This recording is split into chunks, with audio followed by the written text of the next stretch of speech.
साथियों, हमारे साथ में आज प्रमोद प्रधान जी जुड़े हुए हैं। जो आज कोर्ट में पेशी थी, उस पेशी के बारे में क्या क्या चर्चा हुई है, उसके बारे में वो जानकारी आपको देंगे। प्रधान जी, थोड़ा बताएं आज की जो पेशी हुई है इंदौर हाई कोर्ट में, उसकी क्या जानकारी देखिए, है। ये जो कोर्ट में लड़ाई चल रही है, जी पिछले 8 महीने से ज्यादा का समय हो गया है इसमें। जी और मई में 24 मई को स्टे हुआ, उसके बाद से लगातार कार्रवाई चलती रही। पिछले 2 महीने से जी इस कोर्ट की कार्रवाई में कुछ नया उम्मीद पैदा हुई थी। 3 दिसंबर को स्टे खारिज हो गया। उसके बाद जो पेशी हुई 27 जनवरी को, जी उसमें माननीय न्यायालय ने जी पीएस प्रमुख सचिव श्रम और इस मुकदमे में जो पुराने ओआईसी थे, उनको एफिडेविट जमा करने के बारे में कहा था कि क्या आपके पास कोई लिखित निर्देश था कि इस तरीके का आपने कहा है कि कारखाने या कारखानों के समूह के बारे में न्यूनतम वेतन तय करने के लिए कारखाने के मालिकों की जो मांग है उसके हम सहमत हैं। जी और उसके बाद ये उम्मीद थी कि 5 फरवरी को अंतिम फैसले के बारे में सुनवाई होनी थी। जी पर 5 फरवरी के दौरान ये जो डेवलपमेंट हुआ, उसके बारे में मैंने पिछली बार वीडियो जारी करके आपसे बताया था। और आपको बताया था कि 3 दिसंबर को स्टे खारिज होने के बाद जो सरकार आदेश जारी नहीं कर रही थी और कारखाने के मालिकों को समय दे रही थी, इसे हमने कंटेम्प्ट ऑफ कोर्ट की भी कार्रवाई की, कंटेम्प्ट ऑफ कोर्ट की याचिका भी लगाई थी और उसमें भी सुनवाई चल रही थी।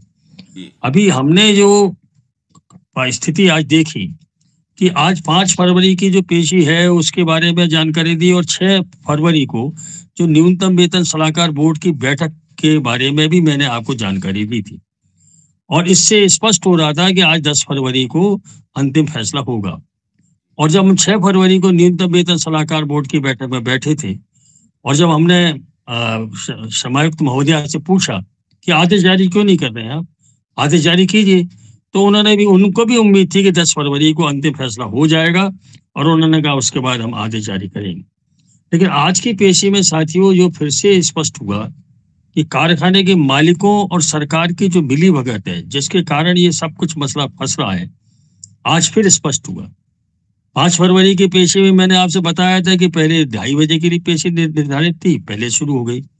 तो कारखाने के मालिकों का पूरा फौज फाटा वकीलों का सक्रिय था उसके अंदर।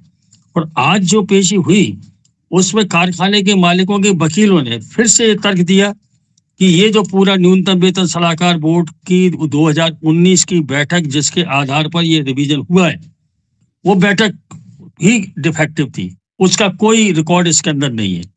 जबकि ये बात स्पष्ट है कि जिस दिन से कोर्ट में स्टे में गए उस दिन से ये मुद्दा उठा रहे हैं, और उस दिन से अदालत ने ना तो सरकार को निर्देश दिया और ना ही जो इंटरवीनर के रूप में, अब तो हम पार्टी के रूप में हम लोगों से भी कहा कि इसका रिकॉर्ड का है, और वो रिकॉर्ड जो भी कुछ है रिकॉर्ड उसमें लगा हुआ है अदालत में। और इस समय 8 महीने तक दूसरे मुद्दे चलते रहे। न स्पष्ट रूप से अदालत ने भी निर्देश नहीं दिया कि आप इसका पूरा रिकॉर्ड रखिए, और जो रिकॉर्ड है उसको अदालत ने भी देखा था। लेकिन ये जो आज की तारीख में फिर से कारखाने के मालिकों ने जो दबाव बनाया, और फिर माननीय न्यायालय ने उनसे कहा कि ये जो आपका नवंबर में न्यूनतम वेतन सलाहकार बोर्ड की बैठक का, इसके अंदर लिखित दस्तावेज कहाँ है। तो हमारे वकीलों ने भी कहा कि नहीं है, तो लिखित दस्तावेज उसके अंदर पूरा प्रमाणित सहित है। और सरकारी वकील की तो हमेशा जिस तरह ये गोल मोल बोलते हैं, बोलने की कोशिश की उन्होंने, कोई स्पष्ट रूप से पूरी चीज नहीं आई। पर हमारे वकीलों ने कहा कि नहीं, इसमें तो है। और दूसरा बात, हमारे वकील, हमारे जो बाबूलाल नागर साहब हैं, उन्होंने स्पष्ट रूप से कहा कि माननीय न्यायाधीश महोदय, ये 2014 में जब ये न्यूनतम वेतन का पुनरीक्षण हुआ था पिछला, उस समय भी कारखाने के मालिकों ने इसी तरीके के तर्क और इसी तरीके की आपत्तियां दर्ज कराई थी। और तब माननीय न्यायालय ने कारखाने के मालिकों की इन जो आपत्तियां थी उनको खारिज कर दिया था, और उस न्यूनतम वेतन जो रिवीजन हुआ था उसको लागू कर दिया था। और अब तो कम से कम ये स्थिति है, आज की स्थिति तो बदली हुई है स्थिति। अब ये 5 वर्ष के जगह 10 वर्ष में न्यूनतम वेतन का पुनरीक्षण किया है, और वो भी कानूनी कार्रवाई के में उसको उल्टा दिया गया है। और अब तो मजदूरों की हालत बहुत खराब हो रही है। इसलिए माननीय न्यायालय से हमारे वकील बाबूलाल नागर जी और बाकी दूसरे वकीलों ने आग्रह किया कि इस आज की पेशी में चूंकि ये अंतिम निर्णय के लिए लिया गया है, इसी हमारा आपसे निवेदन है, आग्रह है कि इसको पूरी तरीके से आज जारी करें।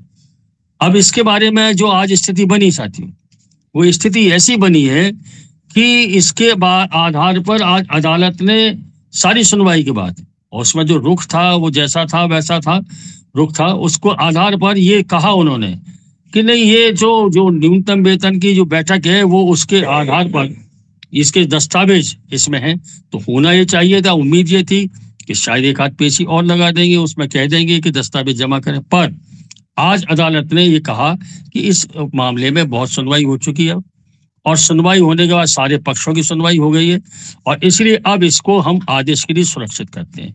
तो साथियों, अब ये आदेश के लिए सुरक्षित हो गया। आज कोई आदेश जारी नहीं हुआ, आदेश के लिए सुरक्षित हो गया है ये पूरा प्रकरण। अब आदेश में माननीय न्यायाधीश महोदय, माननीय न्यायालय क्या आदेश देता है, वो तो आदेश आने के बाद ही स्पष्ट होगा। और इसलिए हमने सीआईटी की ओर से ये फैसला किया है कि अगर ये जो न्यायपूर्ण बात है, हमारे पक्ष में अगर आदेश आया तो हम उसके आधार पर सरकार से अपने न्यूनतम वेतन की एक एक पैसा अधिकार का हासिल करने के लिए प्रयास करेंगे, संघर्ष करेंगे। यदि हमारे पक्ष में फैसला नहीं आया तो हमने फैसला किया है कि इस फैसले के विरुद्ध अगर ऐसा आता है तो हम रिवीजन पिटीशन लगाएंगे, और रिवीजन पिटीशन में फिर हम जाएंगे आगे। और अगर रिवीजन पिटीशन के बाद भी अगर सुप्रीम कोर्ट में जाने की जरूरत पड़ी तो हम सुप्रीम कोर्ट तक जाएंगे। और लेकिन मजदूरों का जो वैधानिक अधिकार का एक एक पैसा है, उसे मजदूरों को दिलाने के लिए हम पूरी तरीके से संकल्पबद्ध हैं और कानूनी और मैदानी लड़ाई को तेज करेंगे। दूसरी बात साथियों ये है कि जो बहुत ही हमारे समझने की है कि इस वक्त मध्य प्रदेश के अंदर दो तस्वीरें उभर रही हैं। एक तस्वीर अगर भोपाल आके देखें तो भोपाल को पूरी तरीके से दुल्हन की तरह सजाया जा रहा है। ग्लोबल इन्वेस्टर्स मीट हो रही है, मतलब हवाई अड्डे को सजाया जा रहा है, हवाई अड्डे के अंदर विशेष व्यवस्थाएं की जा रही है, मेहमानों को तो हम भी चाहते हैं कि मध्य प्रदेश का औद्योगिक विकास हो, हम भी चाहते हैं कि मध्य प्रदेश के अंदर निवेश बढ़े। लेकिन एक तरफ मध्य प्रदेश के अंदर निवेश को आकर्षित करने के लिए सरकार इतनी बेताबी के साथ और पूरे सरकारी खजाने से पैसा खर्च कर रही है, और दूसरी तरफ मध्य प्रदेश के जो मजदूर हैं, लाखों मजदूर कर्मचारी, संविदा कर्मी हैं, मजदूर हैं, कारखाने के काम करने वाले, दूसरे विभागों में काम करने वाले लोग हैं, उनको न्यूनतम वेतन के दायरे का भी जो वैधानिक अधिकार है उससे भी वंचित किया जा रहा है। तो इसीलिए ये एक हमारा कहना है कि अगर आप औद्योगिकरण चाहते हैं तो पूंजी का तो एक महत्व है ही, लेकिन उसमें श्रम का भी महत्व है।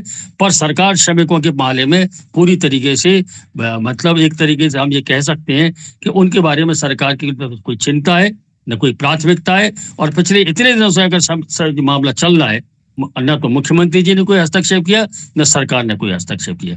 और इसलिए अब हमारा संकल्प है कि इसके लिए तो कानूनी मैदानी लड़ाई की जो आवश्यकता होगी लड़ेंगे, पर 2024 में अक्टूबर में जो न्यूनतम वेतन का नया न्यूनतम वेतन अब हमारा ड्यू हो गया, उसके लिए ये वाले ठीक है।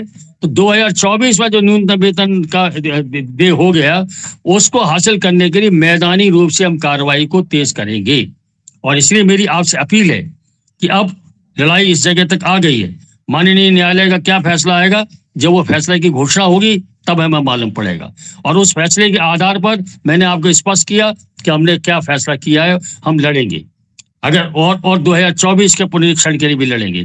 तो इसलिए मेरी आपसे अपील है कि अब मैदानी रूप से संघर्ष को तेज करने और कानूनी रूप से लड़ाई को ऊपर ले जाने के लिए जरूरत इस बात की है, हम अपनी एकता को मजबूत करें, संघर्ष को तेज करें और आर्थिक संसाधनों को भी जुटाने में पूरी लड़ाई में मदद करें। इसी आधार पर हम अपनी लड़ाई को आगे बढ़ा सकते हैं। मैं फिर आपको आश्वस्त करता हूं कि सीआईटीयू मैदान में थी, मैदान में है और मैदान में रहेगी। हम मजदूरों के पक्ष में पहले थे, मजदूरों के पक्ष में आज भी हैं, मजदूर के पक्ष में कल भी रहेंगे और मजदूरों के अधिकार के एक एक पैसे को हासिल करने की लड़ाई को हम लड़ेंगे। आपसे फिर अपील है कि आप इस लड़ाई में जैसा अब तक सहयोग दिया है उससे भी बढ़कर सहयोग दीजिए और इस लड़ाई को मध्य प्रदेश के कोने कोने में ले जाते हुए जरूरत पड़े तो सरकार से आमने सामने की लड़ाई की भी तैयारी कीजिए। बहुत बहुत धन्यवाद आपको। मेरा थोड़ा प्रधान जी थोड़ा एक दो सवाल है जरा वो जी ये है कि ये जो आदेश आएगा, इसका कोई तारीख या कोई समय सीमा निर्धारित की है क्या? नहीं नहीं नहीं, उसके बारे में उन्होंने कहा है कि आदेश के लिए सुरक्षित कर दिया है अब हमने, और इसको आदेश अब जब वो आदेश आए उसके बारे में समय कोई तारीख तय नहीं है उसके अंदर कि कौन सी तारीख को आदेश आएगा।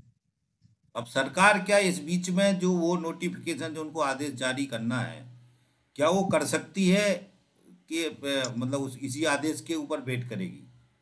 नहीं, अभी देखिए क्या है, अब तो सरकार को उसको तो उसका मौका मिल गया। पहले भी सरकार की जो परिस्थिति थी और सरकार की जो भूमिका थी हम और आप देख रहे थे, और हमने हर वीडियो में बताया था किस तरीके से मिली भगत है। अब तो सरकार को इन्हें बेहतर मौका मिल गया, वो तो कहेंगे कि जो न्यायालय का जब तक फैसला नहीं आता था तो हम क्या करें। जब 3 दिसंबर को स्टे खारिज कर दिया था, जब अपन पूरे प्रदेश में इतने प्रदर्शन कर रहे थे, मसाल जुलूस निकाल रहे थे, तब तो वैधानिक रूप से ये स्थिति थी कि स्टे खारिज हो गया तो उसको आदेश जारी कर देते। लेकिन ना तो मुख्यमंत्री महोदय ने इसके बारे में पहल की, न श्रम मंत्री महोदय ने पहल की, न प्रमुख सचिव ने पहल की, न श्रम आयुक्त ने पहल की। हम और आप लड़ रहे थे, और अब तो उनको ये मौका मिल गया कि अब तो अंतिम निर्णय के लिए अदालत ने अपनी इस पूरी की सुनवाई पूरी कर दी है। जो भी अंतिम निर्णय आएगा उसके बाद उसके आधार पर कार्रवाई करेंगे। तो अब तो मतलब सरकार के तो इस तरीके से परिस्थिति बन गई। सरकार को इसमें और मौका मिल गया, यानी ये बहाना बनाने का हो। हाँ बिल्कुल, अब तो सरकार ने जो आदेश जारी नहीं कर रही थी और जिस मिली भगत से उन्होंने बढ़े हुए न्यूनतम वेतन की दरों को मजदूरों से जिससे मजदूरों को वंचित कर दिया था, अब तो देखें अदालत का क्या निर्णय आता है और कितने दिन में आता है, वो तो अदालत ही तय करेगी। और अदालत जब घोषणा कर देगी अपने निर्णय की, तो उस निर्णय के आधार पर हम आने वाले दिनों की अपनी रणनीति तय करेंगे। ठीक है सर। ओके, थैंक यू प्रधान जी, धन्यवाद बहुत बहुत।